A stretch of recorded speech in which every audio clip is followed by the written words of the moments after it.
안녕하세요, 도연언니입니다. 몸을 만들기 위해 열심히 운동하시는 분들, 근육은 어떻게 만들어질까요? 근육이 만들어진 원리는 단순하게 설명하자면 손상과 회복입니다. 근육 성장은 한마디로 근섬유의 단백질 함량이 증가하여 근섬유가 굵어지고 또 길어지는 현상입니다. 웨이트 운동으로 근육에 타격을 주게 되면 근육의 세포 수준에서 미세 외상이 생기게 되는데, 이때 근육의 위성세포가 회복을 위한 활동을 시작하고 근육 단백질의 합성을 돕습니다. 이렇게 되면 각각의 근세포와 근원섬유에는 더 많은 단백질을 합성함으로써 더 굵고 강해지게 됩니다. 또한 운동 후 회복기에는 단백질 합성이 우세하게 일어나는데, 단백질 합성에 대한 여러 가지 연구 결과들을 살펴보면 단백질 합성은 운동 직후 3시간 후에 가장 높게 나타났고 24시간에서 48시간 동안 단백질 합성이 증가했다고 설명합니다. 또한 운동을 막 시작한 초보자의 경우는 단순히 근육의 자극만으로도 근육에 과부하를 줄 수 있는데요. 이 시기에는 어떠한 식으로 운동을 하더라도 근육은 빠르게 효과적으로 성장합니다. 흔히 얘기하는 초심자의 근성장입니다. 이번에는 호르몬적인 측면에서 알아보겠습니다. 근육 성장과 관련된 호르몬에는 크게 3가지가 있는데요. 테스토스테론, 인슐린, 성장 호르몬, 이 3가지 호르몬이 근성장에 직간접적인 영향을 주는 호르몬입니다. 첫 번째로 테스토스테론입니다. 흔히 우리가 남성 호르몬이라고 부르는 호르몬인 테스토스테론은 사실 남성에게 더 많은 호르몬일 뿐이지 남성에게만 분비되는 호르몬이 아니므로 이렇게 부르는 것은 잘못되었습니다. 아무튼 이 테스토스테론이라는 호르몬은 남자의 경우 고안, 여자의 경우 부신이라는 콩팥 위 작은 내분비샘에서 분비가 되는데요. 이는 우리 몸에서 근육을 붙이고 지방을 줄이는 작용을 합니다. 우리가 운동을 할 때 몸을 만드는 데 있어서 결정적인 역할을 하는 호르몬이죠. 이 테스토스테론을 늘리는 방법은 고강도의 전신 운동입니다. 특히 스쿼트나 데드리프트 같은 다관절의 큰 가동 범위의 하체 운동을 할 때 테스토스테론의 수치가 높아진다는 연구 결과가 있습니다. 두 번째로 인슐린입니다. 앞선 영상에서도 설명해드렸지만 몸을 키우는 호르몬을 아나볼릭 호르몬이라고 하는데, 혈당을 떨어뜨리면서 근육도 지방도 다 붙이는 인슐린은 근성장에 결정적인 역할을 합니다. 그렇다면 어떻게 하면 인슐린이 분비가 될까요? 그렇습니다. 탄단지 중 탄수화물을 먹으면 언제든지 분비가 됩니다. 인슐린이 분비되면 지방도 같이 늘어나긴 하지만 그 과정에서 근육도 늘어나게 됩니다. 하지만 인슐린이 반복적으로 노출이 되면 당뇨병 등의 위험과 각종 부작용들이 생길 수 있으므로 주의하셔야 합니다. 세 번째로 성장 호르몬은 청소년기에 왕성하게 분비되지만 성인이 되어서도 많은 양이 분비됩니다. 성장 호르몬은 근육을 붙이고 지방을 분해하는 역할을 하고 기능적으로 테스토스테론과 유사합니다. 하지만 테스토스테론이 격한 운동을 할 때 나오는 것과 달리 성장 호르몬은 잘 쉬고 잘 잘 때 나옵니다. 50% 이상의 성장 호르몬이 숙면을 취할 때 나온다고 합니다. 즉, 잘 먹고 잘 들고 잘 자고, 이 3가지 활동이 호르몬적인 측면에서도 인슐린, 테스토스테론, 성장 호르몬 3박자를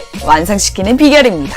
성장 호르몬은 특히 공복 상태일수록 잘 나옵니다. 도연언니의 간헐적 단식 영상을 보시면 더 자세한 설명이 나와 있습니다. 마지막으로 영양학 관점에 대해서 살펴보겠습니다. 지방과 다르게 근육을 만들기는 굉장히 까다로운데요. 가령 지방을 만드는데 탄단지와 같은 영양소가 체내 잉여 에너지로 남게 되면 모두 체지방으로 전환되어 저장되어 단순히 잉여 칼로리만 유지하면 쉽게 만들어집니다. 하지만 근육은 다릅니다. 근육 합성은 새로운 조직을 만드는 과정이기 때문에 1kg의 근육을 만들기 위해서는 약 8,000칼로리의 잉여 에너지가 필요한데, 이 말은 즉 운동을 열심히 하는 것만으로는 부족하고 잘 먹어야 한다는 뜻입니다. 그뿐만이 아닙니다. 근육 조직의 22%는 단백질로 이루어져 있어 체지방처럼 모든 영양소가 지방으로 전환되어 체내에 축적되는 것과 다르게 단백질로 전환되는 양은 한정되어 있습니다. 따라서 단순히 체지방처럼 잉여 열량만 신경 써야 하는 게 아니라 추가적인 단백질 공급 역시 신경 써야 하므로 근육을 만들기 위해서는 단순히 살이 찌는 원리처럼 많이 먹어서 생기는 것이 아니라 웨이트 운동뿐만 아니라 영양이나 휴식 모두가 복합적으로 필요합니다. 이렇게 오늘 근육이 자라는 원리에 대해 다각도로 정리해 보았는데요. 영상의 내용을 정말 간결하게 요약하자면 잘 먹고 잘 들고 잘 쉬는 이 3가지만 지키면 우리 모두 건강한 몸짱의 길로 들어설 수 있을 것 같습니다. 이번 영상 유익하셨다면 구독과 좋아요 누르시고 건강 정보를 받아보세요. 여러분들이 모두 건강해지는 그날까지. 이상 도연언니였습니다. 영상 시청해주셔서 감사합니다. 안녕!